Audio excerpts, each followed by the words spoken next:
నంద్యాల ప్రాంతీయ వ్యవసాయ పరిశోధన కేంద్రంలో ఏరువాక పౌర్ణమి వేడుకలు ఘనంగా జరిగాయి.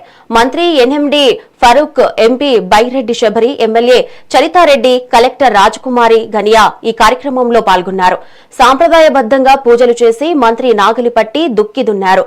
ఈ ఏడాది ఎల్నినో ప్రభావం ఉండే అవకాశం ఉన్నందున రైతులు వర్షాభావ పరిస్థితులను తట్టుకునే ప్రత్యామ్నాయ ఆరుతడి పంటలు వేసుకోవాలని ప్రజా ప్రతినిధులు సూచించారు.